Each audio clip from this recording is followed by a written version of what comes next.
more.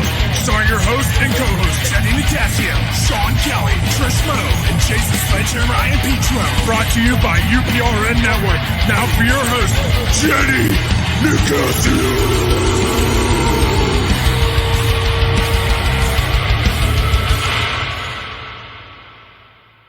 Welcome to Chasing Prophecy on FM 105.3, the UPRN Network, New Orleans, where we discuss anything and everything beyond the scope of normal. Remember to like us on Facebook and YouTube and subscribe. We need subscribers.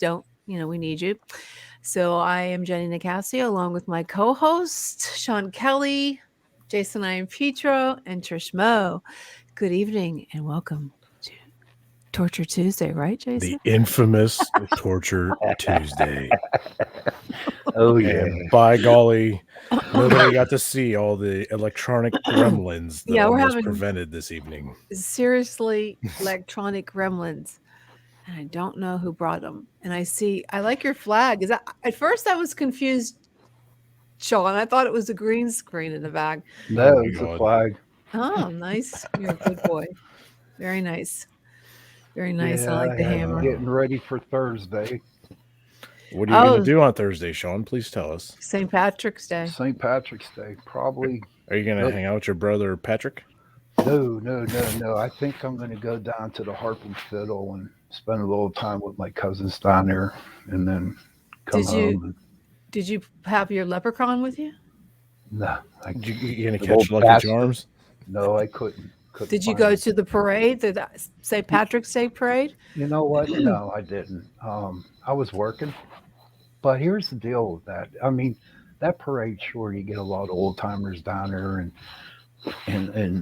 but it's mainly for the kids. It's not for grown-ups. The grown-ups are like in Market at the bar. Yeah, at Market Square, because I think they blocked that off. Yeah. There's one big drinking binge going on down there. But you know what? That I don't even consider that St. Patrick's celebration because it isn't really on St. Patrick's Day. It's like the week Everybody before. is Irish on St. Patrick's Day. Yeah. So, it's crazy. I'll tell you a little something about that real quick. You get everybody gets dressed up in shamrocks and Kiss Me on Mars and all green and white. The majority of them are not Irish. Yeah, that's why everybody's Irish on Patrick's Day. Hey, I used to go out on St. Patrick's Day. Right. I'm not Irish. Hey, I went down the south side for St. Patrick's party once. It was crazy. Yeah. But back in my younger days. When you go to an Irish bar or an Irish party and you see a guy wearing brown or green, not green, brown and different normal colors, they're usually Irish. Yeah.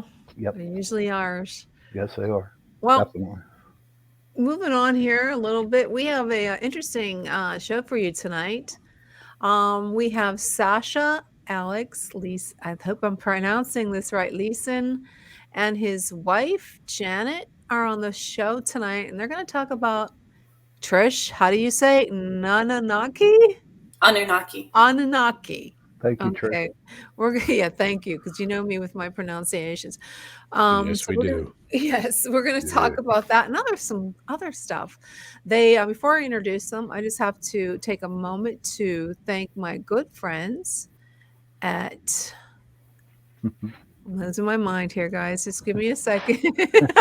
We don't want to mess this up. Okay, I'm going to talk about this new product. If you're having trouble with eating and drinking healthy during your busy day in 2022, I found the product for you. I want to tell you about an electrolyte powder I found. Hydronique Hydration Powder packets. It's loaded with vitamins and minerals, but with no added sugar. Something that is keto-friendly and healthy. I love the fact that it has elderberry, which has an immune-boosting property for support during cold and flu season. I can bring it to the gym. Its little packets fit right in my gym bag, and you can take it traveling. So it's delicious and leaves me feeling refreshed after a workout instead of drained like I usually do.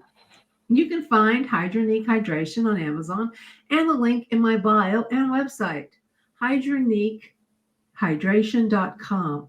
It's packed with minerals and vitamins. Check it out. I give it 5 stars. And we're going to go ahead and move on to our guest, our wonderful guest tonight. And I'm going to go ahead and bring them on. They're not only they're like hypnotherapists, they're authors, lecturers. They have their own radio show. So let me go ahead and bring them on the show. Welcome to Chasing Prophecy, Dr. Sasha and Janet. Hi, Janet. Thanks for having me on. Aloha. Nice Aloha. You're in Hawaii, right? Yes, we are. Yeah. And how's the weather? I just totally tripped out on what you were saying about St. Patrick's Day, Sean, because the Anunnaki are the people who were there way before St. Patrick came and has chased the snakes, which was just a symbol for the Anunnaki. But it's the same. St. Patrick's Day is a big deal for the Anunnaki because that's where they had their big conferences with each other. Oh, really? That's amazing. Yeah, a long time ago. Yeah. That's real interesting. Thank you. Yeah, that is. Tell us exactly what they are for some people who don't know what they are. I know. Okay, I'll tell you who it is. You don't have to lean into the camera, because I don't have to lean into the camera. Okay. The Anunnaki are the people who, after each disaster on Earth, gather together survivors and help them start again. And the way they help them start is with great big temples. And they gather survivors, and they've saved a lot of people too, because they can tell when this happens whenever Earth is passing through the Taurid meteorite stream, which happens in ways that the extraterrestrials know. But they make sure they save some people and try to reestablish civilization with the survivors, with the codes to where they come from, which is in the Sirius group, the Belt of Orion. There's a group of stars called the Pleiades, and these temples point back to there. And if you sight with through the temple, through these holes, it tells you where they came from. And they meditate on these places at the solstices, and they feel oneness with the Earth, and it's a whole big deal. But these things are rebuilt and rebuilt and rebuilt on the ley lines of the Earth, because that's where they get the energy. And when it all lines up, especially now when we're lined up with the galactic core, it's the time of high contact with the extraterrestrials. Well, who are they to us? And so they have hybridized with a whole bunch of different people. In the beginning, they came from the Lyran group, and they were running from the Dracos. And the groups that settled on Earth were warring with the Dracos, who were also settling on Earth. The Dracos came to Lemuria. The Lyrans, humanoids like us, settled in Atlantis. And there was huge wars on Earth, and finally there was a galactic meeting on Andromeda. It was called the Council of Hatona, where they asked, well, look, Earth is just an incredible place. All the species, instead of warring, make a proto-humans and put them all over, and each area can have a proto-human. See what you develop with the way you work things. And 12 human groups and one Draco group signed up. And so they gave us our genetics, and the basic genetics of our brainstem is what the Dracos choose. This is our fight or flight, because they thought, they're going to be real. It's a tough planet, and beside that, we think we're going to take over this savage, instinctual part of us. So that's the way we started. When the Anunnaki came 450,000 years ago from the planet Nibiru, they came for gold. They wanted gold to float up into their atmosphere and plug a hole in the atmosphere caused by a thermonuclear war and stuff like that. And that's what they came for, is gold. And they made hybrid slaves using some of the humans, these proto-humans I already described. Homo erectus was the one they used in Africa, but they used proto-humans, and they made our race. At 300,000 years ago, they made Adam and Eve, and her name was really Tiamat, and she scared the heck out of them because she was way smart genius, and she did an acid trip, and it blew their minds. And so their bosses were trying to keep down the humans, because the new Earthlings were just too bright and too assertive, but it didn't work because the head scientist, Enki, Lucifer is what he's called in the Bible, decided he would have a secret society. It was called the Order of the Snake. You want to say something? Well, it's a lot of like a download, but basically the Anunnaki are behind the biblical stories, the Adam and Eve and Noah's flood.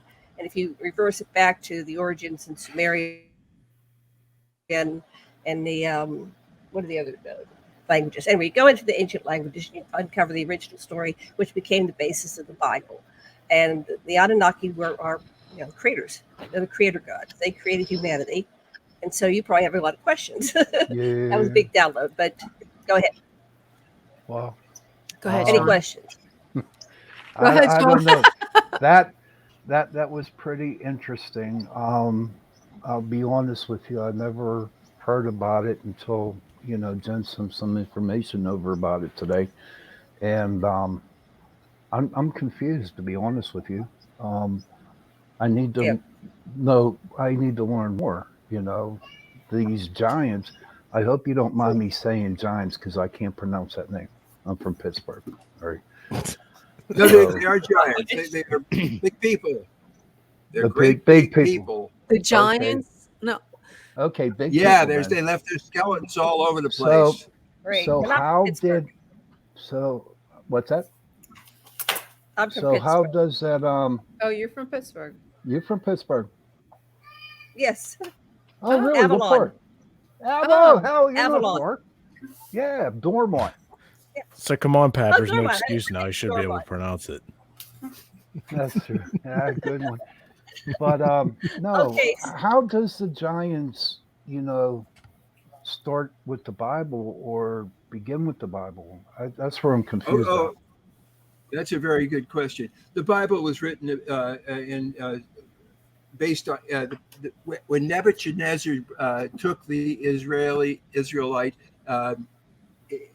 intelligentsia to Babylon and Turkey, and they just studied these old Akkadian texts. These texts written about 6,000 years ago, or actually, it was most of it. The best ones were written only about 4,000 years ago, about events that older and older works in this library full of texts that were clay tablets that you could actually read, and they were phonetic. It was a language, and it told these stories, and so these stories were based on still earlier stories, and we found, and the Bible. By the time these guys are writing the Bible, they're captives, and their particular leader is Yahweh.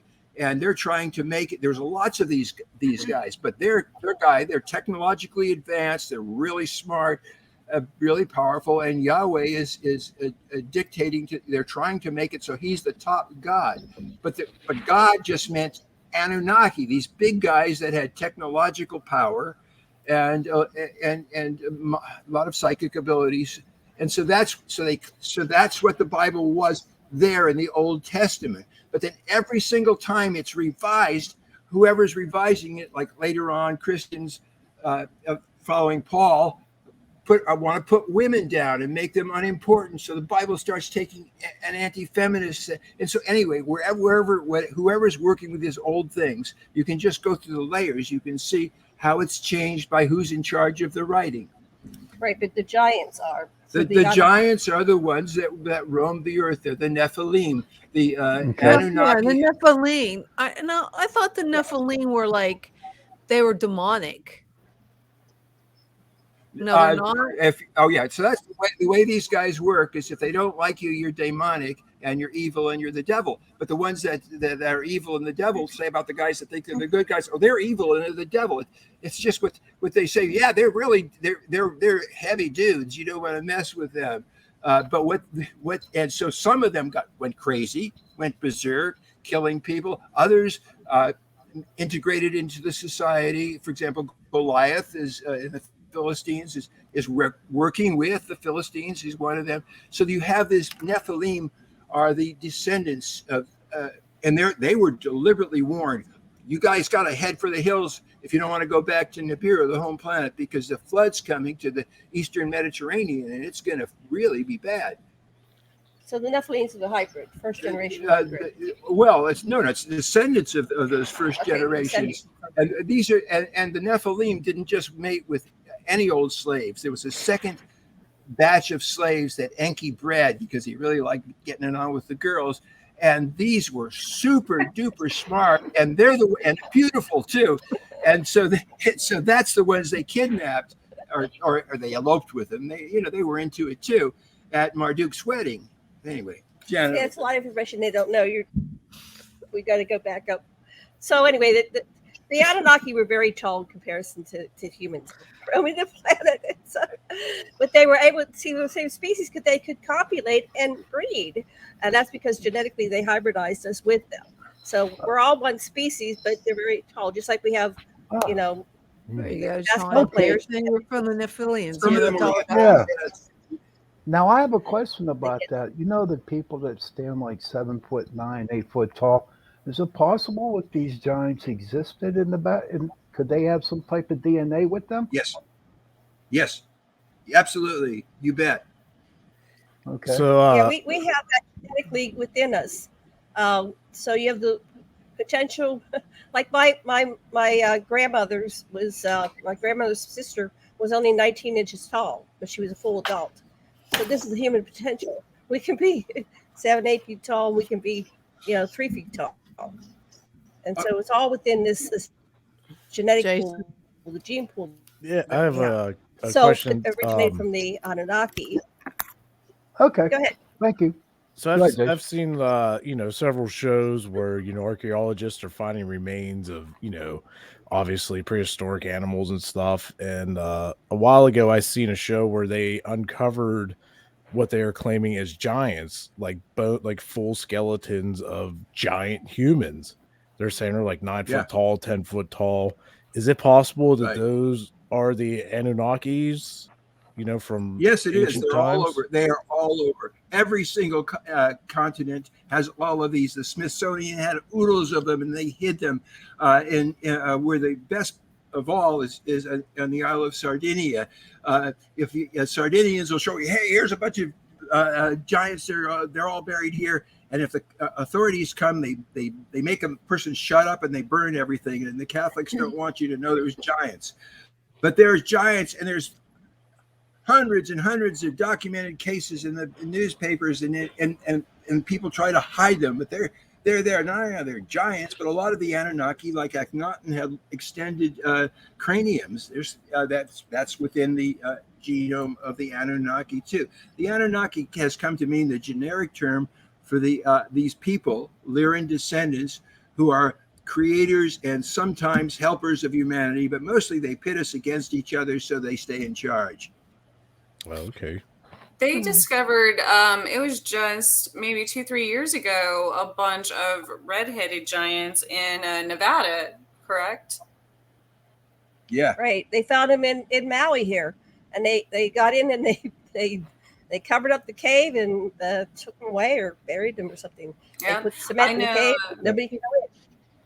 I know the Grand Canyon when I lived in New Mexico, the Grand Canyon in the late 1800s, early 1900s, a man an explorer discovered that it was actually a pyramid, right? And sent all of the artifacts to the Smithsonian, which you can't find that newspaper now, and the Smithsonian claims to have no record of it.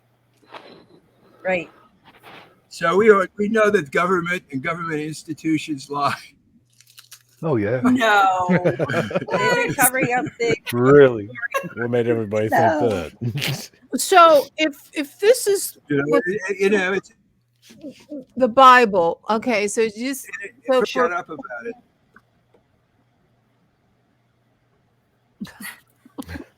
okay, next person. getting back to the A great question. All right, Jen, your turn. I was just gonna say that it's just, if you believe this is don't know what's going on out there or something else in the universe. They're coming to get you, Jen. Probably. Okay, so these Nephilians. Anunnaki. Anunnakis. Anunnakis. I'm Italian. I like gnocchis. They're Yeah, that's delicious. what I was going to say. I like to.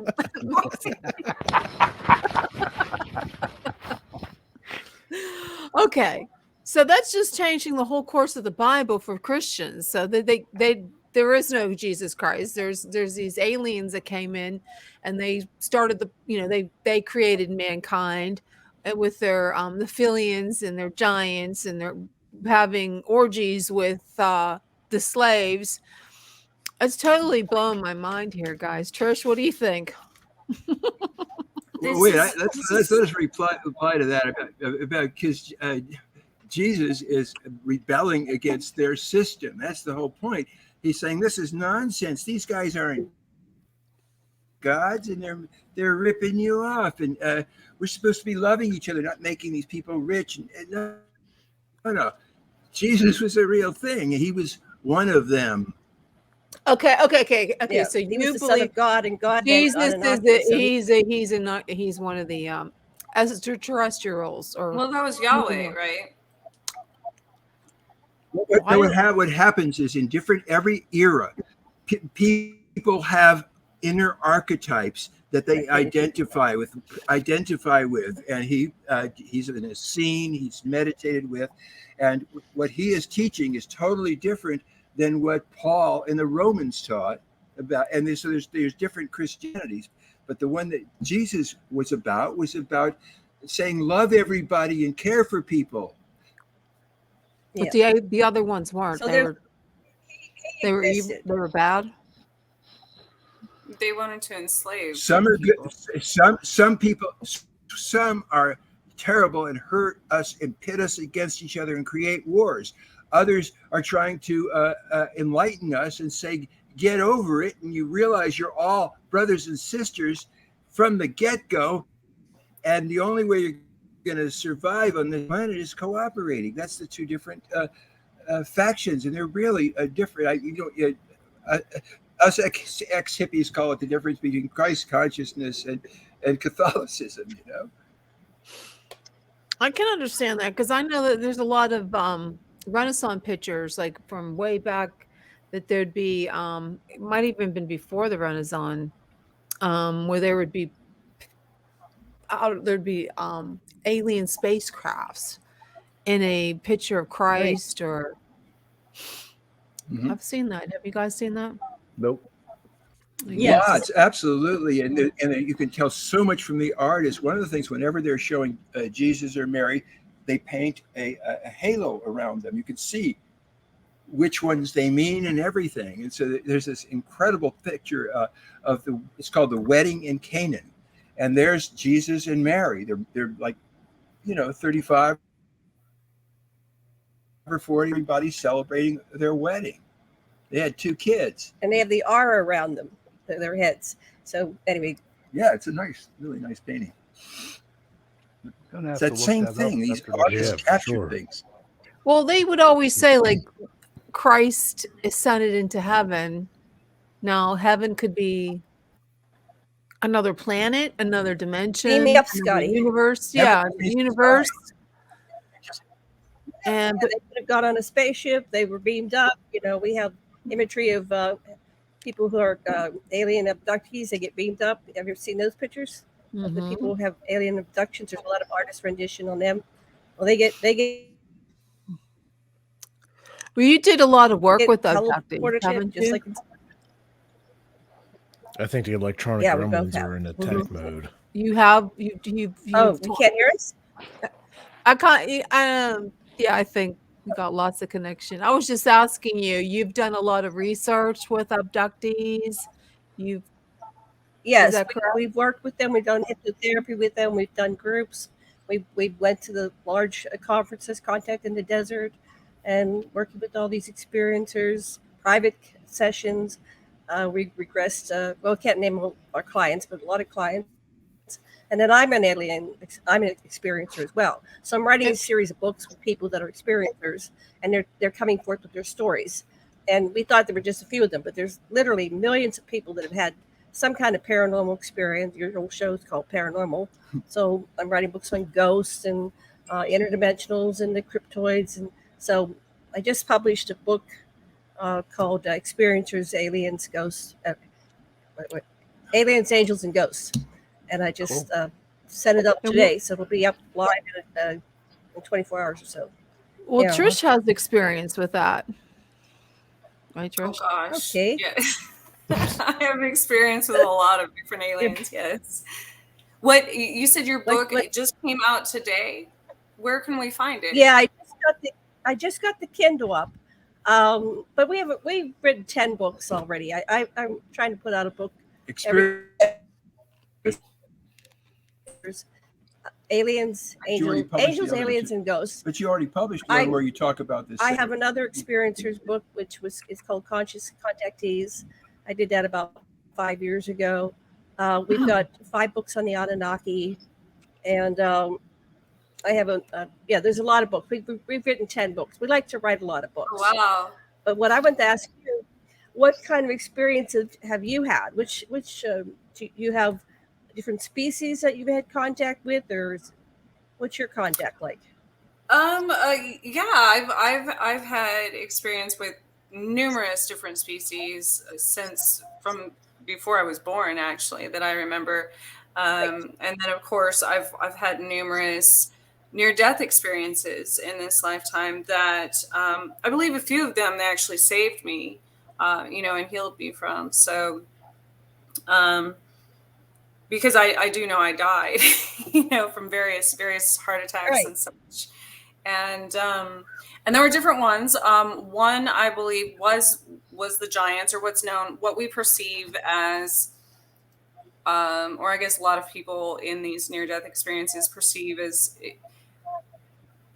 I guess, what people would call an angel, like a light being, but more huge. Like I mean, this was giant, like 15, 20. I had 20-foot ceilings, so it was very large. But I also know that they've projected their image into my mind a lot, because as humans, the Merkaba, we can't. Sometimes they move so fast, and as light beings, or sometimes we just perceive them as light, so we don't actually see what they look like in some species. So a lot of times they've presented themselves that way. Other times, there's the grays. Obviously, everybody knows what that kind of looks like. There's the Pleiades, the very tall and white hair, blue eyes, things like that. The Nordic, all of the different, the praying mantis type. And then I've seen some that literally look like something out of a monster movie, like species. So it just depends on what people don't realize there's not just 2 or 3 different species of aliens. There's hundreds. Right. So that's a common thing. You're getting telepathic communication. You're getting images sent directly to your voices call into your mind.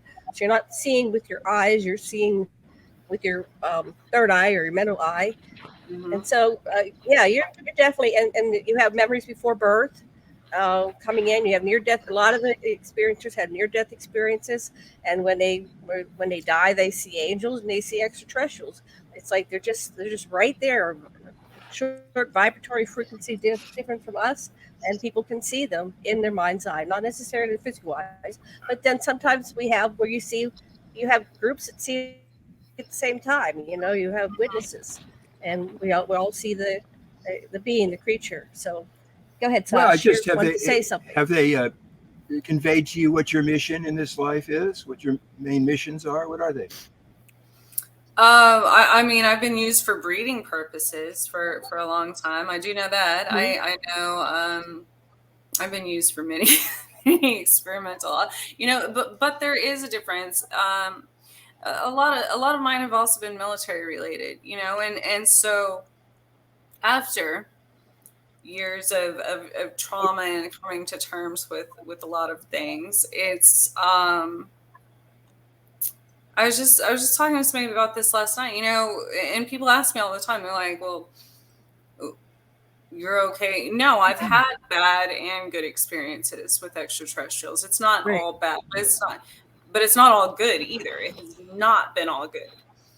But it's very arrogant and illogical for humans to think that we're the top of the food chain in the universe, And so to me, once you get over that concept, a farmer raises a cow to eventually send to slaughter to eat. It's not that he has anything against the cow. It's just the circle of life, And so I've kind of come to terms with that part. Right.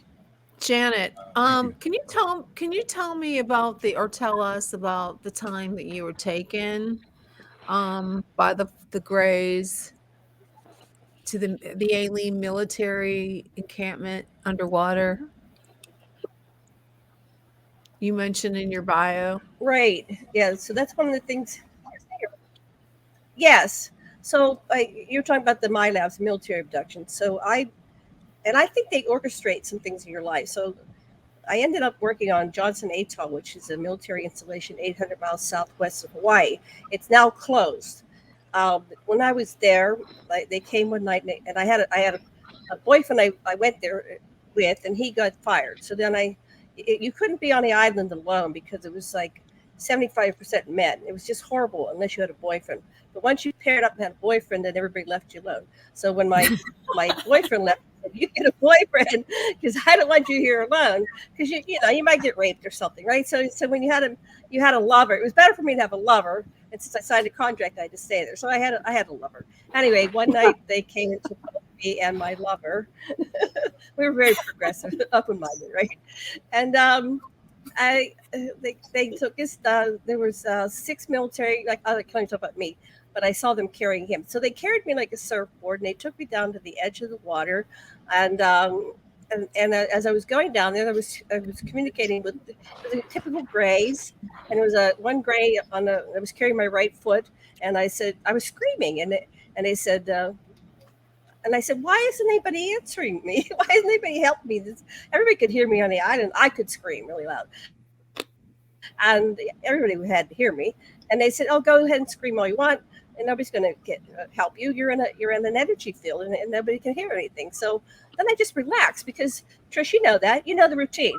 It's all in your subconscious, but then it kicks in you. Oh, yeah, I know this game. So just relax and enjoy it. So so they carried me to the edge of the water, and I saw my lover coming down, and he was kicking and screaming. And then they set us down, and then the ship comes out of the water, and we had both been abducted before. We had talked about it before it happened. And I was like, okay, here it is, and we're conscious. We're not asleep, and we both remembered it the next day. So we just came over, and they're coming up to get us, and we grabbed each other's hand. We walked into the craft, and then it launched itself out into the water. And if you look at Johnson Atoll, if anybody wants to pull that up, a picture, there's a dark circle, really dark. That's the underwater installation. I don't know if anybody's talking about this, but he and I shared this. I haven't really heard that much about that one, so that's interesting. But I mean, it's relevant because I used to see the message about that name all the time. I mean, recently. So. Mm-hmm. So like Johnson Atoll. Mm-hmm. And I didn't know what it meant. Oh, okay. Well, that's where they have. It goes 13 floors down. I had a fellow who was working on HARP, and he contacted me. He goes, oh, yeah, it's real. Because sometimes when you have these, you go, am I crazy? Is that real? So I get these validations. Sometimes it's 10, 15. That was in 1995, 96, 97. So anyway, he contacted me. He said, oh, yeah, they have HARP. And he goes, down by the shark chute, which he knew where that was. That was a term he wouldn't know unless you had been on Johnson Atoll. There's an entryway. It goes 13 floors down. And they wouldn't let the average civilian go up there. But, so he described, oh, yeah, I probably drove past that. So once you're down there, they have a part that's artificial and part that's natural. So the upper level, it's all kind of retro furniture. It's like they took all the extra furniture from the military bases around the world. So you have this 60s furniture in there, 40s, 50s, 60s furniture in there. And they have the metal, the metal examination table, and they put my boyfriend on the table, and he's screaming, holler, until there are 3 different sizes of, I call them grays, but they're not gray, almost like a tall mantis gray mix, really tall, like 8, 9, 10 feet tall. And they go around him and they're examining him. He calms down. I'm sitting in a chair, and they come over and they instruct me mentally, right? Go over to that wall. So I go over there. There's a gown. It's like eyes wide shut. It's a beautiful emerald gown. It's all beaded and it's beautiful. Put it on. So I put it on, and and they direct me. We'll start walking this direction. So I start following where I'm being directed, and all these doors start opening, and these really tall Anunnaki come in behind me, and they get taller and taller until they don't want to freak me out. So they start with the ones that are kind of 6, 7, 8 feet tall. But as I'm progressing, then you get the 13, 14, 20 feet tall extraterrestrials. But when we're going down into a large cavern, which is the natural, so the artificial takes the natural, and there's this big Abyssinian wall there. And there's a light like shining in this perfect circle, like on a stage, and everybody's saying, and they're saying telepathically, is this today? Is she the one? Is she the key? Is this going to happen now? So they're excited. Everybody's excited, like there's something going to happen. And I'm just I'm leading this parade. I'm going, I don't know what's going on. So I get down there, and they get, all of a sudden they get quiet, and they don't say anything. And I go, I'm supposed to stand in a beam of light. And it's in front of this big, giant Abyssinian wall. It's very shiny. And I go and I stand in the beam, and then the wall dissolves. Like it kind of feels goes shh, like electronic. And then you can see this even larger cavern. There's these big giant feet. And what it is a giant dragon. We talked about the Draco, the Lemurian war. So the dragon, the Dracos are the ritual species, one of the ritual polarities of existence. So there's this giant dragon, and we're all starting to see her. So she projects an avatar of herself. So she's standing in front of me, just the same height as I am. And then we look at each other. It's kind of like a puja. A puja is we're the Vulcan mind meld. You look in each other's eyes, and you kind of connect all your thoughts and who you are, your memories. And so when we connected, it's like we access the quantum computer. So everybody's asking us all these questions, and we're answering. It was almost, I want to say simultaneously. I can't explain the phenomena because it was just so outside of anything humans have ever experienced. And I don't even know why I could do it. But I guess apparently I was a key. But there's other people who are keys as well. So I've heard of the stories about keys. So anyway, there was this whole download of information that the military wanted, and also assembled. There were all these brass from all over the world and world leaders. They were all in this huge cavern which held about thousands or so people, right? And beings. They're beings from all over the place. Anyway, so I had this download, and then I think I passed out because they carried me back to my bed. Now, has this happened to you, Trish? Why do they drop you from about 3 feet up into your bed? It's like they don't set you down nicely; they drop you, and you go. Have you had that experience? I've heard that from a lot of experiencers, where they don't really return you very politely. It's kind of like it depends on which ones. I mean, yeah. When I was little, I used to end up 5 feet from my bed with a bloody nose, right? So yes, it wasn't necessarily like I wouldn't even be dropped in my bed. I'd be dropped on the floor. I'd be dropped on. I was outside the front door. I was trying to get into my house at night. Yeah. It's like, what? I'm outside. Let me in. I had to knock on the door. My mother goes, "What the? How'd you get out there?" I don't know. And it's interesting.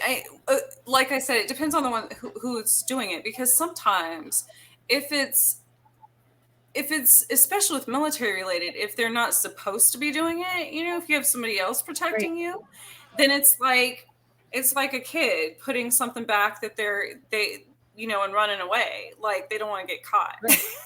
To me, that's how it kind of And so in situations like that, which is interesting that you were just talking about, I kind of think of it as like a summit meeting between Right. multiple countries and leaders and races and everything else. It's kind of like everybody's coming together in one place. And Galactic United Nations. Yeah. Yes. The Russians. Well, none of it. She's not. The Russians were there too. Oh yeah. Not just Americans.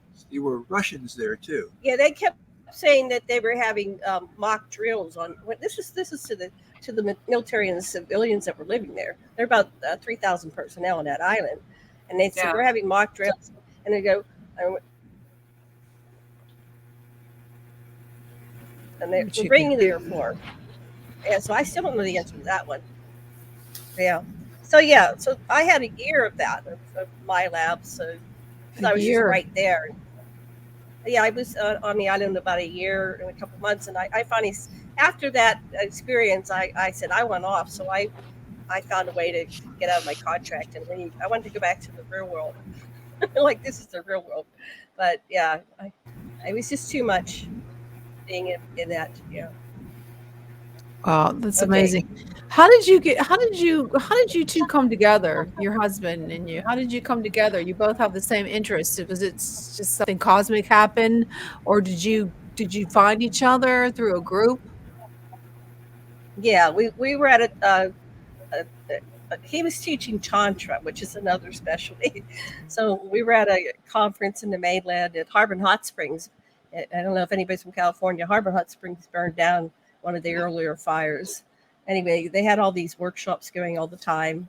And so he was teaching Tantra, and I wanted to learn Tantra, and I contacted him, and I showed up, and we fell in love. And but we, souls know each other for, across the centuries and in their different incarnations. And so you recognize each other when you find it. I mean, we knew each other. We were just drawn. And I was actually living in Honolulu in a different relationship, but it was very dysfunctional. And so when I met him, I told my boyfriend, it was like an interim relationship. I had been married, and so I was living there, and I said, I want to go to Maui. And so anyway, we set each other free, and then I came here. That was in 1997, and we've been together ever since.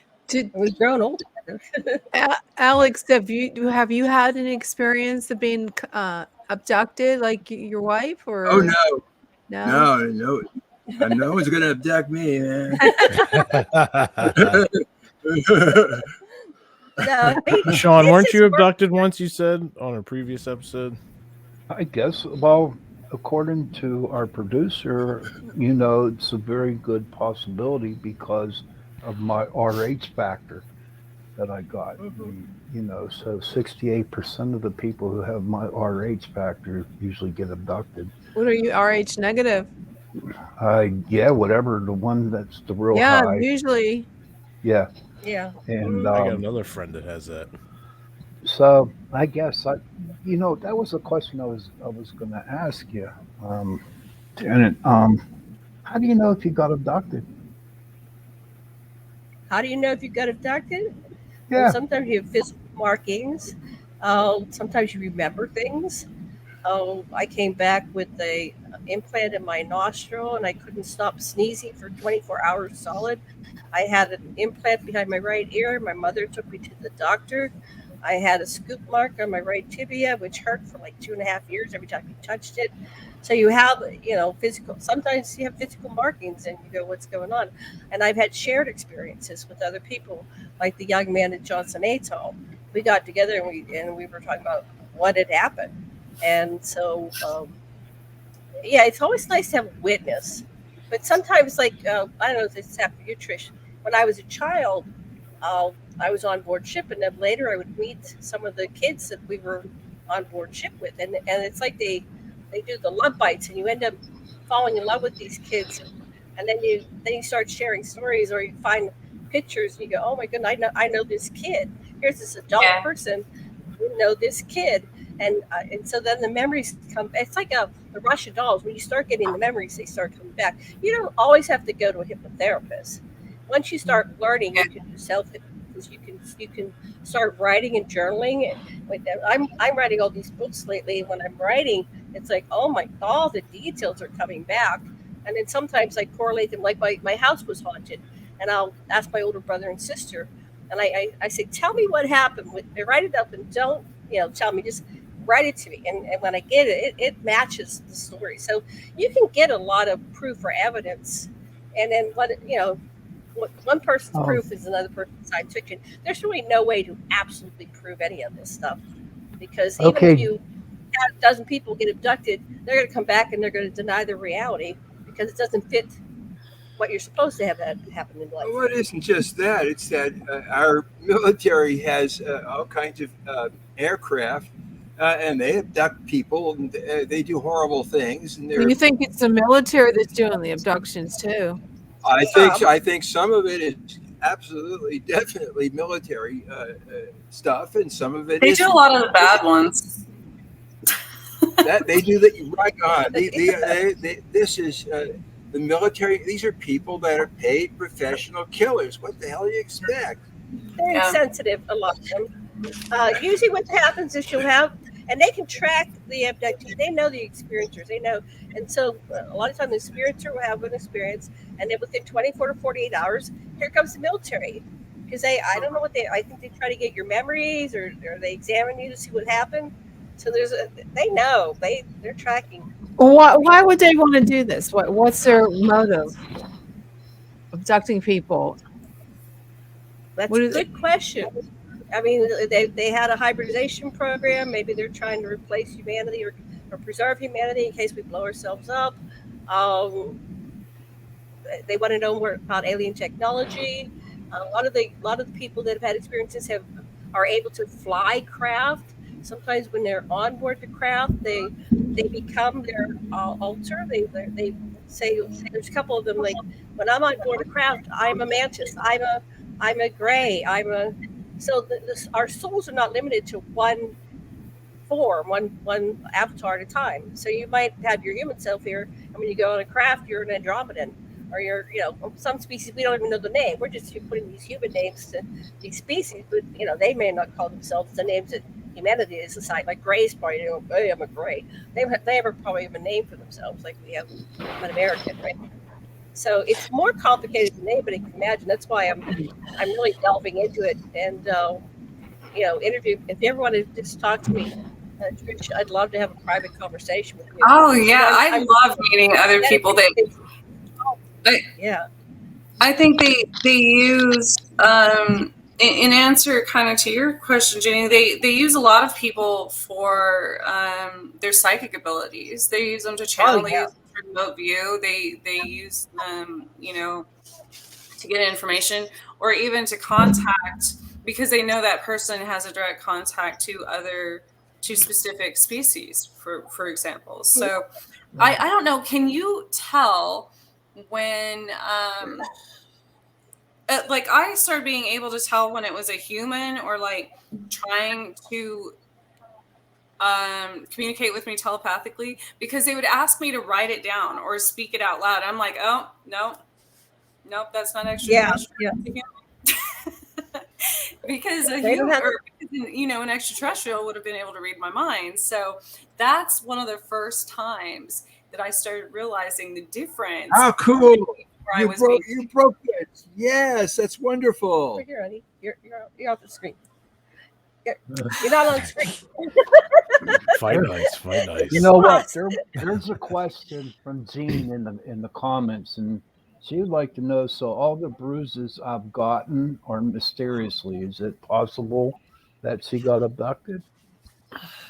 It's possible, but we don't want to lead the witness. So best thing is to go get to a hypnotherapist and just have them regress you in general and see where you go, and have them go, what's the most important thing, what's most salient, what's relevant, and you might go to your childhood abuse issue. But if you keep doing these sessions, you'll eventually get through the layers and uncover more and more. Some people go to it right away. Go ahead. What do you want to say? So when something calls to your attention, like bruises, that's a great sign to go into it and to imagine that you can get some kind of communication with whatever that is. Maybe a little you goes inside and proceeds to the place where the bruising is and touches it, and the bruising, you can use it, whatever it is, instead of trying to shove it out of your mind or wonder. Just, and if you think maybe it's this, well, try this, make it up. And we all have within us everything there is, and we're every, and all we have to do is focus and it'll open up. So that's a wonderful clue. If that's all you get is whatever you get, gee, I don't know if this is true or not. Imagine it's true. Notice and make up a story about what happens next. But if you have a journal or you have your phone and you record it, like record your impressions when you wake up. Ask your subconscious and your higher self, tell me what's going on. And a lot of times you can get your own story from your. Now, like somebody asked earlier, how do you prove it? I don't know. You just go with it and see what happens. And that's how people have contact with their relatives that die. If you're open that you're going to have contact, then you'll have contact. But if you're afraid and freaked out, you're not going to have contact. Same with the aliens. The more receptive you are to contact, the more you're going to get contact. And when you learn to go past it, well, those bullies that are bothering you that are the MyLabs, they're just unconscious people. But if you can even talk to them, there's a human in there. You might be able to reach them and say, hey, do you know you're leaving me bruised? And that's kind of rude. Can't we just talk? So that's what I learned to do. I learned to just talk with them. I'm 68, so I had memories like Trish coming in. And so over the years, I've learned to stop and just, it's like having a lucid dream.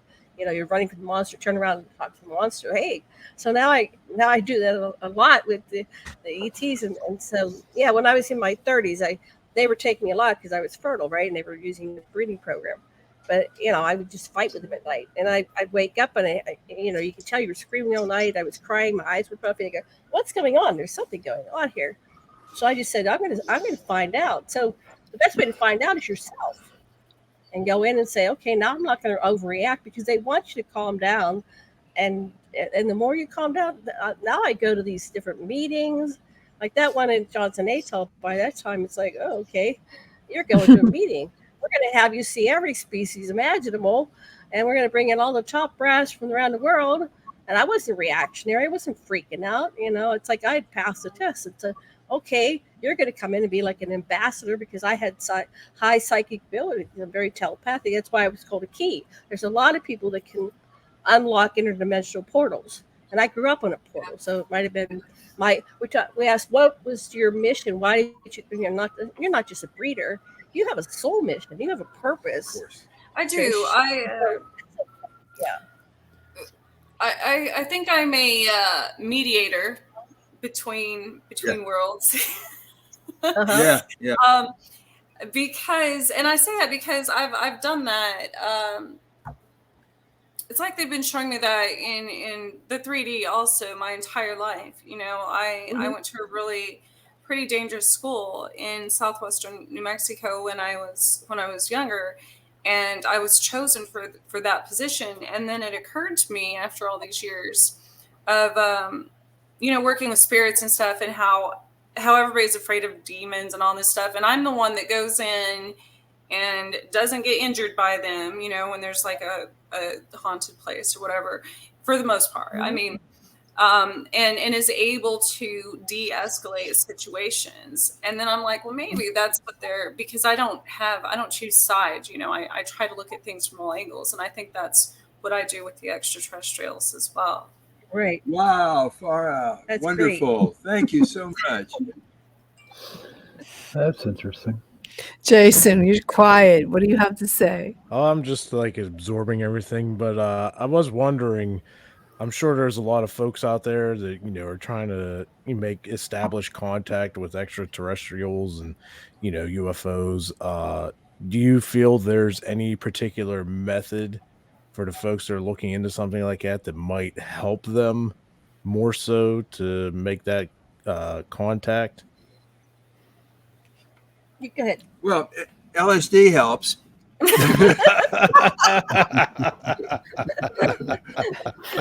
Oh, wow. You still use the LSD? Oh, God. I guess LSD helps with a lot of different things nowadays. mushrooms. Oh my. No, I think Or that, you know, mushrooms. you're setting an intention. So if you gather in a group and you're all meditating on having contact, and you're calm and cool and relaxed, and you're inviting it in, and or you can do it individually. Go out and you know, practice not getting freaked out and running away. I used to have sleep outs when I was a kid back in the '60s, and I was always seeing stuff. So I say, okay, do you want to sleep out? Let's go see what we can see tonight. And we would see all kinds of stuff. And we may have had experiences. I haven't progressed myself to find out more. Since your husband brought this up, LSD. No, were you guys on LSD when you were abducted? Good call. Good question. Tell No, the truth. I was not in a drug culture when I grew up. I mean, everybody. I couldn't do alcohol. I couldn't do what do you call it? Marijuana. I mean, I grew up in the '60s, and everybody around doing it. I'm so sensitive that I couldn't do those things. So I didn't need anything. I'm in the higher vibratory frequency. That's how I am. People are like, "Are you on drugs?" I'm like, "No." No, this is it. This is how I come. I think, though, that's why a lot of people, you know, when they start trying to make contact with even spirits or ETs or whatever, that's one of the things, because not only is the experience kind of scary. I mean, I was terrified. I was afraid of the dark until I was like 37, for that matter. So not only is the experience scary when you're not used to that, but it's the vibrational change that most people aren't used to. So right. Even if they were the first time, they're not used to it, and an ET approaches them, they're going to pass out anyways, because it's too much. It's like going, you know, from high altitude to low altitude. It's too big of a change right away. So most people, you know, like you said, you don't do the drugs or anything, and I don't either, because things like that, especially now that I work with more spirits and stuff, lowers my vibration and makes me vulnerable to lower vibration entities. So I try to keep it high, and, you know, I don't drink or do drugs and things like that. So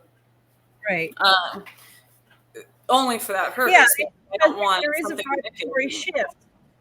I had a client that stayed here, and she said, "Okay, I'm going to pull it down. I'm going to pull them down. There's a ship right over and I could feel it. And everybody else is asleep, and it's like, yeah, okay, there's a ship." She goes, "Well, I'm going to bring him into the bedroom."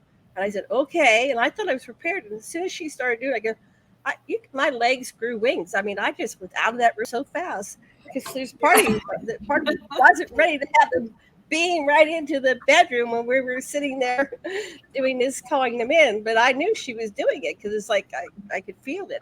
But then the other thing is the different communication. Have you ever communicated with a reptilian? Their telepathic abilities are so intense, it feels like you're dying. So I had to get used to that, because they would contact me all through my childhood. I've had contact all my life. So this one reptilian was trying to contact me, and I would just get terrified, like I was going to have a heart attack. And it felt like he was trying to, and that's what the soul sucker is in Harry Potter. That's what they were, that was meaning. It feels like they're sucking their soul out of your brain, out of your head. And so I ran from him. And finally, I started communicating with him as an adult, and he apologized. Sometimes he'll come and apologize. "I'm so sorry that I scared the crap out of you when you were a kid, and it was never my intention." There's some that just don't have any empathy, I guess, at all. So yeah, which is, you know, I've never had any of the ones that they hurt me or wronged me anyway apologize, but yeah, I've had them apologize to me. Especially, I was in a conference in Arizona, the IUFO Congress, and I get up to go to the bathroom, and there's a gray hovering right. Now he was hovering right. It was right above Sasha, and I stopped and I went, "Oh my God." Anyway, I just sat down, and he was just telling me, he said, I'm really sorry that I scared you." Sympathetic alien. Bye. Well, when we come, we're going to take we're going to take a station break. And I want to ask you, when we come back, I want to ask you about what you think is going to happen, or what do you think's happening now in the universe with all the chaos. We'll be right back. Okay. All right. Okay. Just 1 second. Bye, Sean. Sean, you stay here. He's gets up, walks away. Want some of this? He's there in I had spirit some. right A true crime podcast hosted by Chrissy and Amber. They have over 150 episodes ranging from the infamous crimes like those at Jack the Ripper. They dig into the wild and weird with details and facts. What I like about this show is their humor and energy while telling a great crime story. There's so many to choose from. If you enjoyed our paranormal investigation shows with crime, history, you're going to love Old Timey Crimey. True crime is better in black and white, with over 150 episodes from full length to bonus mini episodes, plenty to binge on. You can find a link on our social media platforms and a sample on our website, Old Timey Crimey, where they know the good old days weren't always good. Okay. And Sean's not here. Okay. He'll be So back. let me ask you, with all the chaos that's happening with Ukraine and Russia and these Anunnaki, Anunnaki. Anunnakis, and they're peace-loving creatures, and they're still in existence, right? I mean, are they watching what's going on? No. Some of them are peace loving, and some of them are hate loving. Okay. It's not that simple at all. There's So factions. You got the good and the evil. Are they still in existence, or is this something from the past? They're still in existence, and this is the beginning of a new era.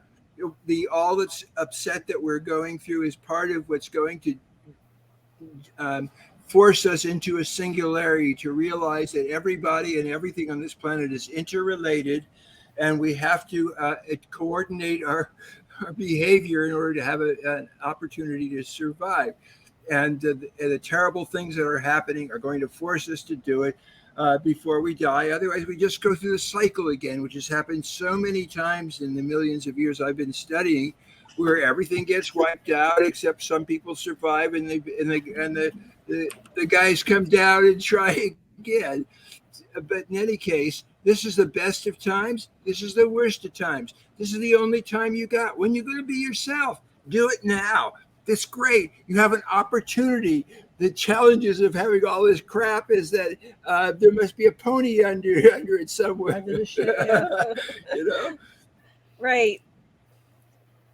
So, yeah, this is a test, and where are you going? Who are you in relationship to other people? How do you treat people?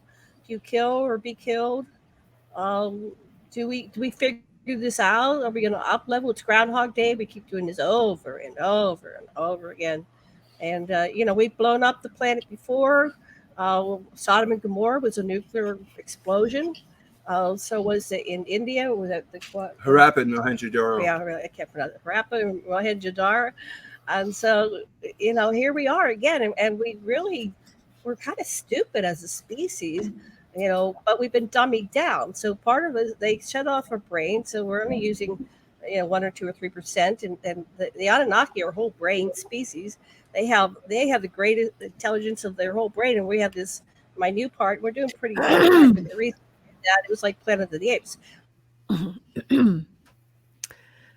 Well, I don't They know didn't about say they are. They're so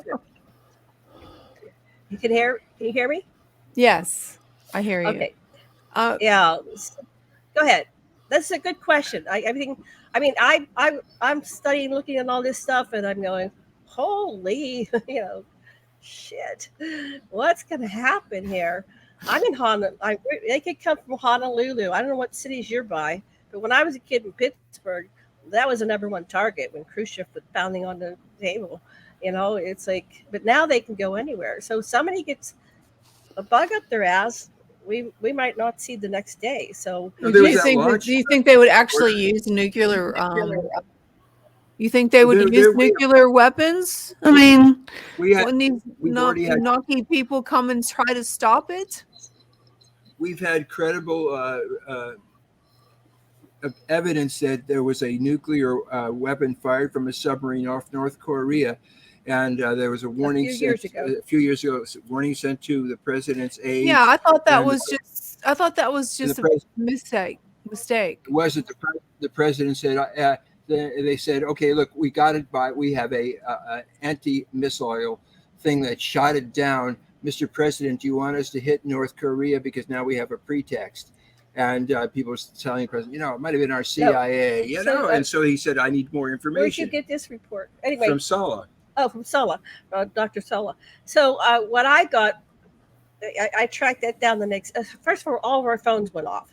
And it said, incoming missile, you have 15 minutes. Now imagine every phone on the island in Hawaii went off at the same time.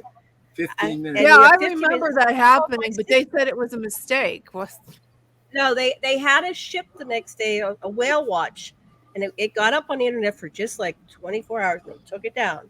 And there was the dawn. They had these whale watches in the early morning, right? And so they saw the coming down, and another one came and took it out. Now I live across from Haleakala, and that's Science City, and that's where they have the HARP installation.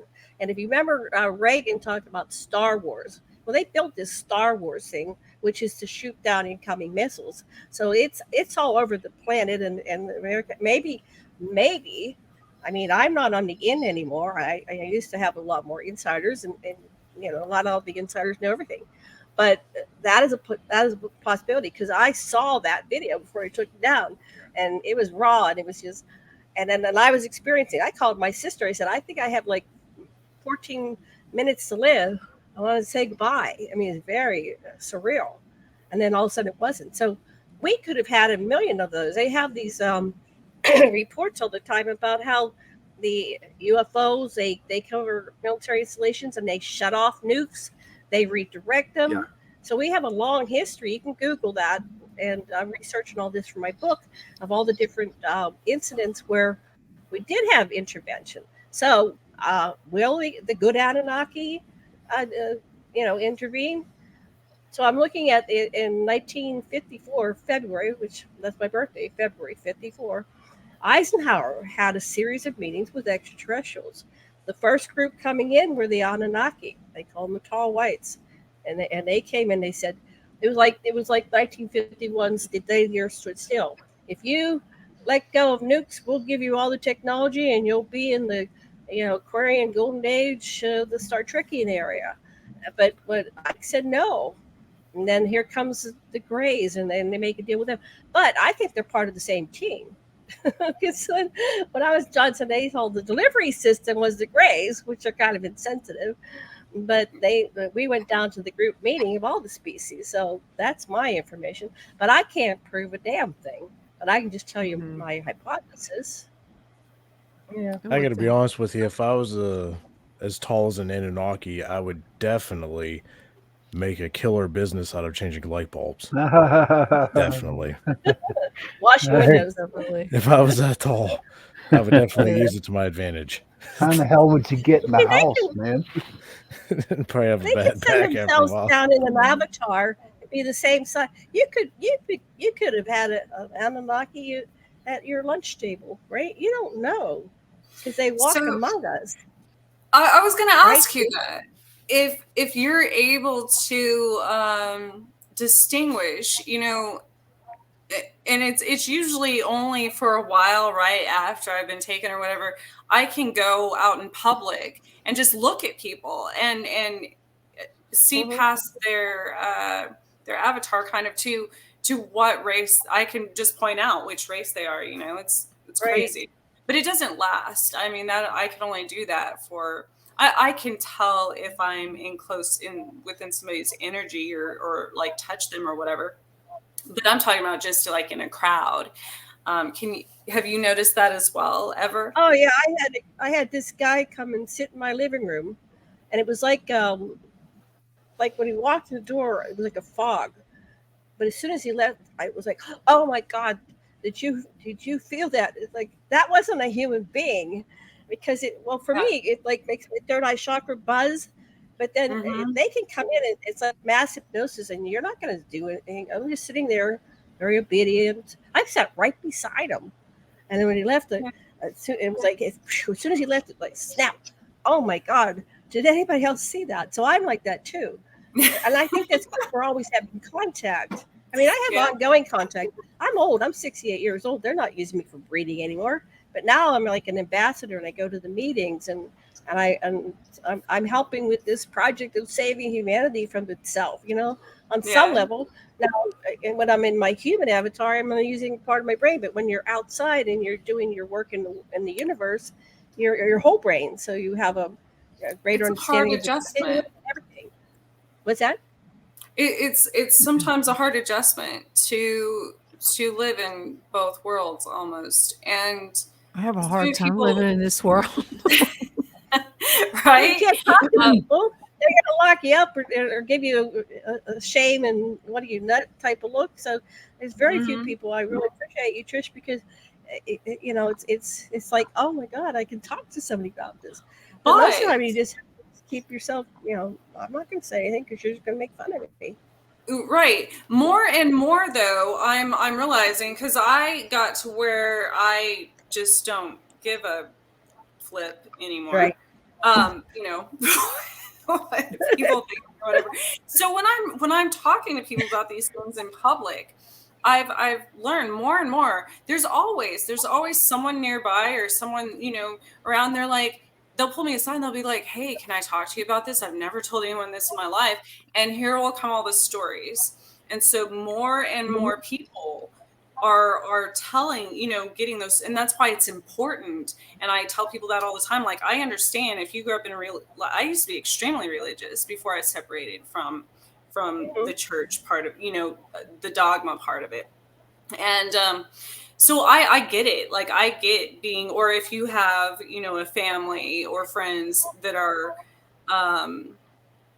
set in their ways, and especially in I live in Kansas, so everyone here is set in their ways because, people don't leave Kansas. Like, right. Kansas goes with them wherever they are. It's the prairie, you know what I mean? So it's hard to adjust that, but that's why it is important to hear other people's stories and get those out, because then more and more people are coming forward, and that actually heals a lot of the trauma too. Right. When people can discuss those stories. Yeah. Absolutely. Right. So, do you have any final thoughts, or do you want to share with us before we say? I would just. It might be useful to be able to embrace both the paranormal and the normal, to be able to center yourself with and have both of them at your command, so that you can go into your fair witness and look at your situation and see how much of one do you want to keep to yourself and how much do you want to reveal, so that you're always reestablish yourself as the chooser. And the way you do that is you embrace the opposites within you. That's good words. Thank you. Wise words to live by. Well, thank you so much for coming on Chasing Prophecy. It was a pleasure. Thank you, everybody. Yes, Thank you. Thank for joining you very Culture much. Tuesday. right. Well, that was interesting. Yeah, definitely. Mm-hmm. I enjoyed it. I had lot of never information. heard of the Johnston. I wasn't. I never heard of that. Mm-mm. I Me mean, neither. New Mexico, they have the underground, but not the. I don't know. I haven't heard of In that Hawaii, one. Not in Hawaii, but I did hear about. I mean, I remember when the missile alerts went off. I remember that they were scared, but then they said it was nothing. So it's like, okay. Oh my God! When was that? That was back. It was a test. They said that. Oh, it was a test, and somehow it went viral. Everybody start looking at their phone. We're all gonna die. I mean, think about it, man. It's They not launched- funny. It's not it- funny. It I is. understand that, but they launched the nukes. That's just like an alien coming down and snatching you up, and you're not coming back, right? Think about it, right? They sent out some nukes. What are you going to do? We're gonna Nothing. die, Sean. We're just We're going gonna to die. destroy each other and John, start it's over. over. It's over. And you don't want to live. You don't So want to what? live if there's So The why- amount of radiation why- there Yeah. would be. So why be afraid of it and just accept that it's going to happen if it happens? It will happen. All right. Can't then. worry So about the stuff you accept it can't and don't control. get- I'm not worried about it. You want to nuke me? Go ahead. Damn. But could you put, if you're in the situation though, when you're on, all of a sudden everybody's phones go off because you're in Hawaii and North Korea decides to launch a nuclear bomb. I think the worst part is, that's scary. if you I were go to back end to up, bed. if you were Yeah. destined to perish by a nuke, I feel like you would be better off being directly in the blast rather than Yes. on the outskirts where the fallout's going to happen and then like Actually- destroys your skin and just makes you suffer. I just saw something about that. Speaking of which, because if you're directly, it said it was on one of those, what if or fact or fiction things or whatever. If you were directly at the launch site of a nuke, you wouldn't be harmed. No, it's no, That's after it it's blows the up. people But it's that after it missiles blows coming up. for. So say like NOAD or who like is in charge of seeing where they go, they contact say like Pennsylvania. So it's not so much where the blast is going to hit, it's the way the wind is blowing that could affect, The radiation. so they kind of figure out, the aftermath of the explosion. So I mean, it could hit in Philadelphia and go out to the ocean, or it could hit in Philly with the wind. It can come back into Pittsburgh. You know what I mean? So Just hold that thought. Jason, Yes. thank our sponsor. Thank you, Carnation, for sponsoring the second hour of our show. If you're looking for some good breakfast, look into Carnation Breakfast Essentials. Enjoy it in your coffee and have a great day with it. Thank you, Carnation. Thank you, Carnation. thank you, Carnation. Thank you, Jason, for such a wonderful You job did on such a doing that good job. commercial. You did it really good. Oh, look at Very him good. blush. Look at him blush. You guys are so weird. So, does anybody have anything going on for St. Patrick's Day this year? Green beer. Green beer? No. When is that? 17th? Yeah, this Thursday coming up. See, it's so terrible. I mean, maybe that's why they call it Thirsty Thursday. Who knows? But, Thursday, can you imagine how many people are going to be calling off on Friday? Like, I'm not coming to work. A lot, tons. A lot of people Oh, yeah. celebrate it still. Tons. Especially now the bars are all open and people can go have fun. And Just sit in your, lay in your bed and turn the police radio on and just enjoy, all turn the the shit. police radio on. Yeah. And listen to all the chaos. Yes, I'm serious. You know what I mean? But see, like Jason was saying earlier, that being at St. Patrick's Day, you're allowed to drink and get drunk and make an Okay, ass so out of you're yourself. allowed to drink to get Just don't drunk on drive St. because there's going Patrick's to be Day. checkpoints everywhere. Yep. So why can you get drunk on St. Patrick's Day? What's that? I mean, what's that any different than any other day? I mean, why are you permitted to drink on St. Patrick's Day? I mean, it's just an Irish holiday. An And Irish thing, I guess, and you know yeah. what? When it comes to my show tonight, into the night at Are you 11 gonna talk o'clock, about I'm going to be leprechauns? talking. Hey, leprechauns are fairies. Did you know that? No, I did not. Thank you Yes, for they that. are. Yeah, they're. So yeah, you have They to make come some and great listen to my cereal, I'll tell you show. that. You got to come I and will. listen to my So I show. would like to know what a leprechaun is. What did they say it was? I mean, aren't they magically delicious or something? It's only in cereal, son. Here. Did you in find our this- pot of gold? The 7 facts of St. Patrick. It's There you in go. my show at Ran 11. the snakes out of the country. Leprechauns are likely based on Celtic fairies. The original name were, now how I'm going to spell this, Lobaircin, meaning small bodies fellows. So They're that's little what bodies. I Yeah, thought they were like little men. They were like short midgets, like little dwarfs. I think they stand about 3 foot. What do you think, Trish? I mean, yes, they're part of the Fae.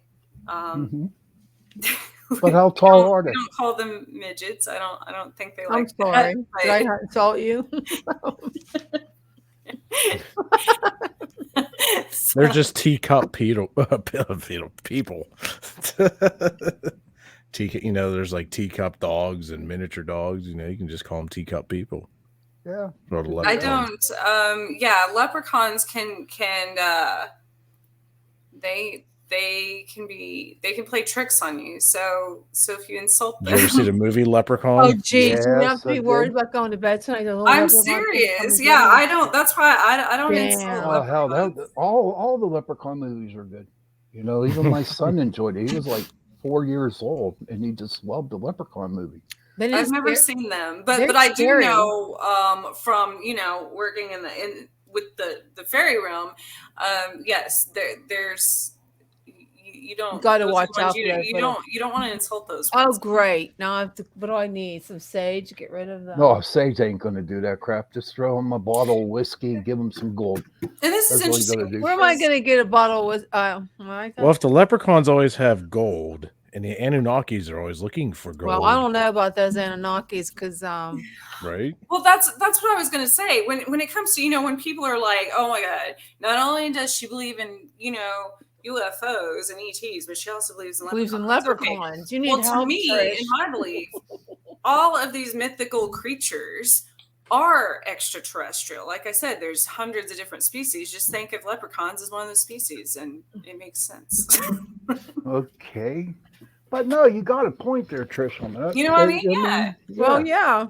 But when you say extraterrestrial, that doesn't mean they're aliens. They're something different. Well, there's extraterrestrials that live in the middle of the earth, according to history and scientists and other civilizations. So, but see, here's what comes when I have a problem with scientists. Okay? We call aliens someone from another country, for that matter. Right. So, yeah, I mean. So here's my problem with scientists. How do they know this? How do they know this stuff? They make it up. I'm being honest. Science. I'm being serious about this. How the hell they know that our this whole person? lives are They a don't lie. know, John. They're bullshitters. That's what we are. But we're all bullshitters. I mean, it's just like, right, Ava? You start talking about one thing, get a bunch of people interested, and next thing you know, it's true, whatever it is. yeah. Because it's science. But what science? My son's a scientist, and I don't understand the thing he talks when he talks about what he does. It's like way out there. What does he do biologist? exactly? Microbiologist. Oh God, he does like fish and stuff. I thought doesn't he work at a dog food plant? No. Microbes. Like little tiny bugs, like viruses. He works with a lot of what's that? That disease you get from pigs, not salmonella, but the other thing. Swine. E. coli. E. coli, yeah. He works with a lot of E. coli. Geez. And yeah. I wouldn't want to work with that. But but when me and him, when he starts talking about what he does, I'm just like totally lost. And I say, you know what? I love you, son, but you know what? Why don't you put it in the way that I can understand what you're saying? The person understands. Yeah. I don't like that. If you don't understand it, right. So this scientist, and I'm basing it off my son, these guys are saying, okay, there's people that live in the middle of the earth. All right. And so they start talking in these big words, these long sentences. You don't know what you're talking about. You don't know what they're talking about. And so, you want to shut them up and you say, okay, I agree, and move on. That's the way I look at it.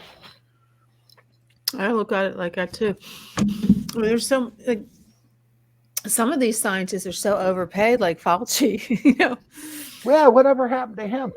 There's like rumors, like conspiracies that he's in the witness protection for something. I don't know. It's just a bunch of I don't get into the politics or any of that jazz. No, that's not politics. That's not politics or whatever. I don't watch any of that TV crap. That's just current affairs.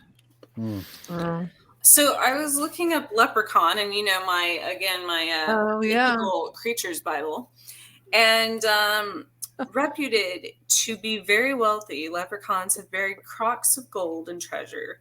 Though a leprechaun cannot escape if someone keeps an eye fixed on him, if the person looks away for even a second, the leprechaun will vanish laughing.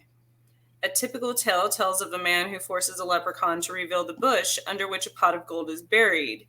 The man marks the bush with a red garter and goes off to fetch a spade to dig up the treasure. When he returns, he finds that every bush in the field is decorated with an identical red garter. Tricky little suckers. But on the next some I know smooth who that is. jams. I know who that is. That's Who is either it? Joe or is that you, Jenny? No, I was just putting music to her story.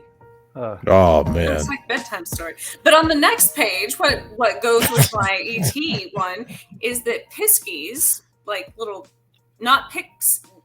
They're sometimes called You mean pixies. but Pixies they're are little actually- fairies, aren't they? They're actually pisky from the British counties. It says they've also been known to borrow human children. So if you think about when these stories were written, borrowing human children, these children would go missing for 2-3 days, go off into the woods and disappear for 3 days, and their parents would find them either asleep in their bed or exactly where they left them, which makes me think they were being abducted, and they called it by fairies or like pixies. Right. So it makes sense to me that's where some of these fairy tales and stuff come from. The grim fairy tales, man, those are sick. They're tales. all demonic. Yeah. You love that name, don't you? You love that word, demonic. Honest to God. Here's the deal right now, Jennifer. Okay. Here's the deal right now. Oh shit! Uncharted territory. Every time you say demonic, you're giving us $1 each. All right. You're giving us. I'll be retiring in 2 weeks. Is that true? My Mr. Predictor said it is. Oh, God. Now is not the right time to tell you. So, what does everybody have on off topics? Well, my off topic is Ava doesn't have the gene Good. for DM, which is something I don't know how to pronounce it. DM is let me see. I want to pronounce this. I have to learn. I have to take lessons. How do you say it? It's called DM. What is it? Do you guys know what it is? Do you have any more letters or just DM? Just DM. I don't know. Well, I don't know. In dogs. Let's get the Scrabble board out and figure this out. Yeah. It's called Mayo. Oh my God. Now, see, this is when you okay. need a scientist to figure out. Oh my God. It's a genetic disease like Lou Gehrig's disease. Oh, really? That's not good. What is Lou Gehrig? Is it AL? Wait. ALS. ALS. Yeah, I really like this. Degenerate myelopathy. Mm-hmm. And she doesn't have the gene for it. I was so happy. It's a horrible disease that large dogs get. Mm-hmm. And my Ava's sister has it. My brother's dog has it. And they can't run. They lose the muscular sheath or something like that in their hind legs that they don't. It's like being paralyzed. Mm-hmm. And when they run, they drag their legs. It's horrible. But I was so excited. I got the news on my birthday that she didn't have the gene. So awesome. Ava will live to be an old lady like her mother. Hopefully. How about you, my Trish? off topic. Ostara is this weekend. It's March 20th. That's the spring equinox. Mm-hmm. Oh, yeah. For pagans, and what are you going to do? It's also celebrated in different forms by, even in Hindu, and goes back to like Jewish, all kinds of many different religions celebrate that because, but in pagan beliefs, the goddess Esche, which is where Easter came from originally, technically, I guess. But yeah, it's this celebrating spring returning and the light part of the year, the light returning. So Oh, That's exciting. guys, Trish, did you hear about this? Did you get that message I sent about the end of daylight savings time? Yeah. Oh, they approved it in the Oh, Senate. Oh, so we're gonna do away with it? Yeah, starting 2023. I don't know why they're Good. waiting to 2023 though. So Isn't we that can cool? fall back No. and get that one extra No, hour but sleep that's one what I last don't time. understand, Jason. Is it we don't does it stay like it is now? Or does don't it go know. back to an hour before? I'm a Don't little know, buddy. confused. I'm a little Yeah, confused. I don't know what their plan is, but isn't the United States the only country that does that? Yeah, probably. Arizona With daylight doesn't do it. savings? No, No, Arizona Arizona don't. I doesn't didn't do know it. that. I didn't know that. Didn't they originally do that for the farmers? Farmers, Yeah. yeah. Mm-hmm. But this is 2022, so technology and everything and farming is not like it used to be. I'm sure. You know, we So have why'd they bigger, ever- they have bigger so machines and Oh, all it kinds kind of crazy is. I stuff, mean, so- even when I was in high school and middle school in Kansas, anyways,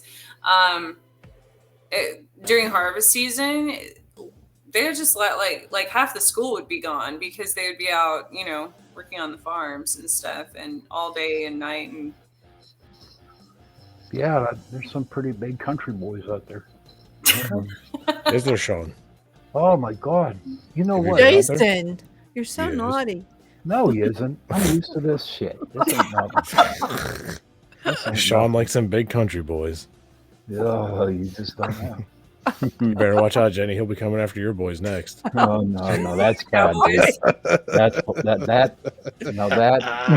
Yeah, draw a line somewhere. You know what? Jason. Seriously, dude. Oh, you come need on, to- Pap, lighten up. No, I'm thinking of Jenny House. He wants to rip your throat out. Oh, But my off topic today, eye floaters.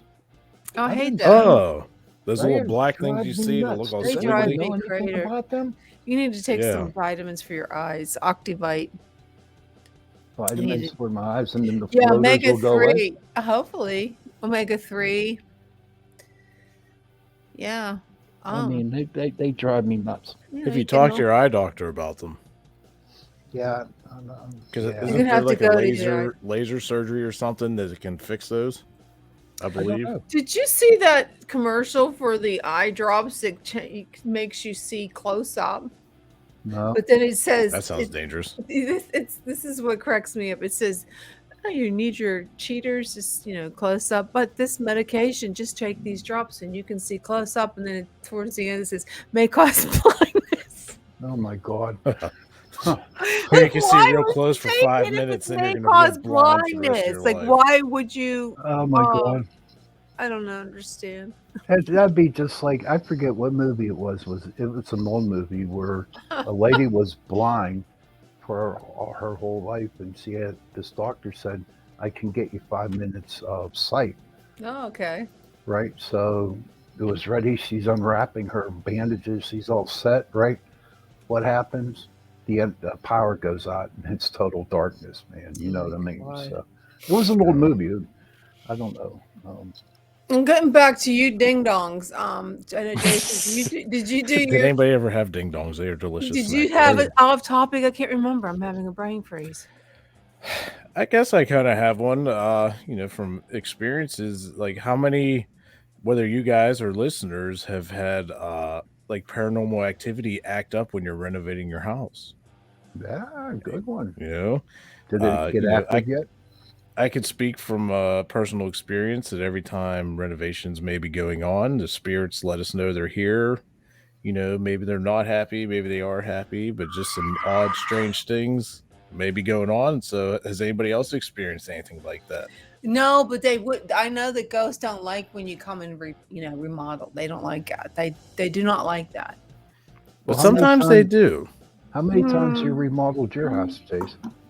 It's been in sections, you know, Right. like the top floor, the kind of thing, first floor, and just over the last 10 years that we've been here, my wife's done a lot of work to the place, and every time we start doing stuff, it'll be fine for a few days, maybe a week, and then some odd stuff might start happening.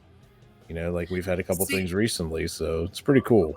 I would think that that the good ones, the higher vibration entities, would like it and appreciate it, because you're creating a flow of energy that was all otherwise. It's kind of like when the feng shui thing, it changes the energy and the flow of the place. So I would think the good ones would be attracted to that. Not experience. The bad ones just want misery and don't want you to change anything. So Ain't that the truth? But I haven't. I mean, all the investigations that I've done where people have remodeled their homes, they're not happy about it. There are no happy spirits about it. Well, it's different if it's on like if it's the land itself. If it's on like a burial ground or something like that, that's different, I guess. So it's like, but Jason, he's close to like burial grounds. There's all kinds of craziness over here. It's awesome. I love it. Oh, come on, Jen. What the hell are you doing? She's just having a good old time over there. It's like when you plug a USB keyboard in and find all the special effects in like your recording software. You just find yourself playing with it for like hours. You don't know what's going to happen. Oh my Lord! Jeez. Have you been on any ghost investigation, boys? Nope. None. You just went to the Buxton Inn, Sean, again for the second time. March 26th. Yeah, I was at the Buxton for the again. Second time. Yeah, there's 3 of those. Yeah. How many times? I mean, wait, you went the one time, then you went back? Had to. January, February, and March. Yeah, March 26th is the last one. Which is next weekend. Yeah. I did a private residence. Oh, what happened at the private residence? Nothing really. Nothing? No. Why did they tell you to go out there? Yeah, what happened? They were experiencing paranormal activity, But when you went out there, nothing happened? We got some stuff going on. We're still looking at, some stuff and some personal experiences mainly, but it wasn't as bad as what the clients thought it was. So it was decent. It was a good one. But we're still going to the one in New York, right? Hinsdale. Yeah. September 16th. That's one. Yeah. It's booked for the whole year solid already. Yeah. We were lucky because there was only 2 openings left. Yeah, right. And we got the one. I should come there for that. You should. How about Probably you, be Jen? cheaper to fly than it would be to drive. Damn straight. But see, Jason got a point. It's real hard to go and investigate places because look at the price of gas. It's like just going up and up and up. You know what I mean? Yeah, really. Who wants to go anywhere? I put a half a tank of gas in my car, to keep it at the full mark. It was like $30. I was like, shit. That's it. Yeah, that's just a half a tank, dude. Don't even get me started. Fill mine, it's like almost going to be like $60, $70. I might have to head to Indiana, Illinois state line here in a couple days for some work, and I was mapping it out and the mileage, and I know what like my truck gets and everything, pulling my trailer, and I'm probably gonna be looking at about $600. Oh my god! And gas. That's insane. I was like, oh my god. Well, they said it's gonna go up to $10 a gallon. How long are you going to be gone? I mean, is it $600 worth? I mean, how? Just to get there? Absolutely. Just to get there? It's absolutely worth it. Okay, there you go. It's work, man, and it's a good paying job. So gotta go. That's gotta all. Go where the money's at. How about Texas? Did you get anything back from Texas? I didn't hear anything yet on that. Oh my god, I figured out. I was crunching the same numbers. And this was right before gas went up again, just yesterday or whatever. And I think I was going to be looking at probably like $1,600 in fuel to get there and back. It's like, oh my god, that's so expensive. Absolutely. Hey, it is what it is. Yeah, like my mom keeps saying, we need it, we got to use it, so we're going to pay for it. Oh, that's like diesel, in the roll-off truck that I drive, for my day job. it's up to $5.59 a gallon. So it's like $400 some to fill that truck up every day. Just that one truck. And you got a whole fleet of trucks. They're filling up once or twice a day. Oh my goodness. There's just a few months ago, it was only 3 something. It's crazy how that fast. That quick. The inflation price of fuel. The full moon is on Friday. Yeah, that's why everything is all screwed up on. Yeah. Well, it's the worm moon it's called that by the southern native tribes. We should probably pay more attention to when the full moons are, because every time there is one, we do have a whole bunch of electronic gremlins. We do. Yeah. The show, it's really weird, right? And we have crazy guests too. We got to, but no, one. But you're right. We have crazy hosts. What are you talking about? I know. We're not. Crazy. It does affect me during the full moon.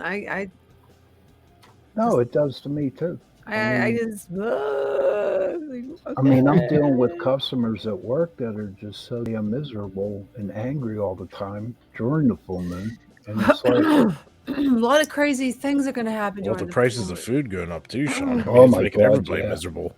Well, yeah. So you notice everybody's losing weight all of a sudden. And then St. Patrick's Day, so you're going to have all the crazy. I work that night, so all the crazy drunk people. And how do you deal with them, Trish? Shut them off. Crazy people? When you're at work at night. Yeah.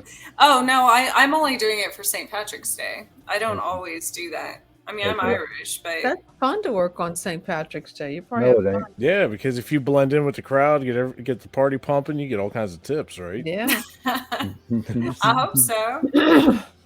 So next week we have Marty back on the show. That should be interesting. Marty's coming back on the show.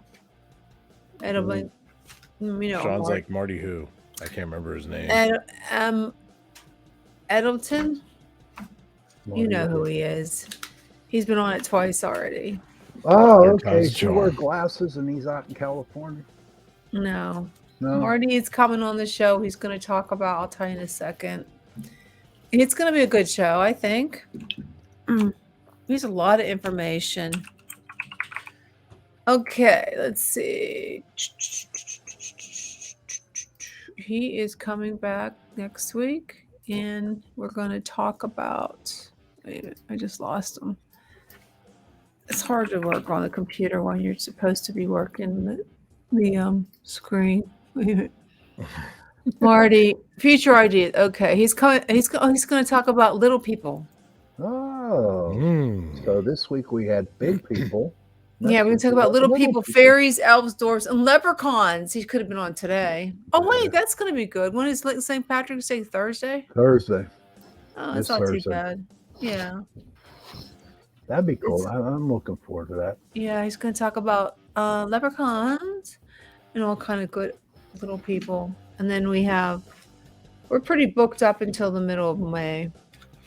But I do want to do the next time that we don't have a guest. We're going to take the time and we're going to interview each other. And we're going to start with Trish.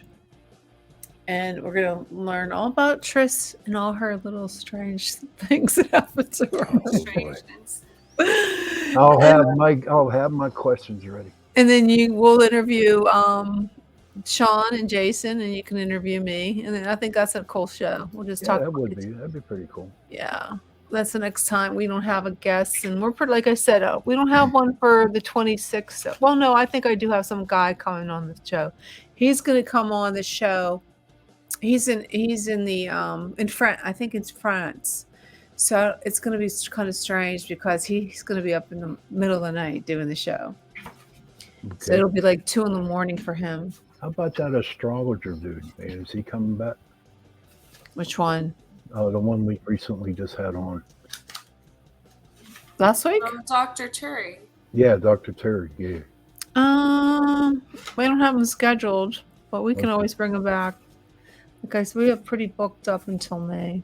Till May. Okay. May. Nice. Next week on my show, Patty Negri. She's known as the Good Witch of Hollywood. Oh, really? Going to be on, and I'm excited. She she has her she even has her magic university and stuff. She's very knowledgeable, and a fellow witch. So, and she's a good witch or a bad witch? She's also she performs. She's a medium, also psychic medium. She does a lot of public seances and so much stuff.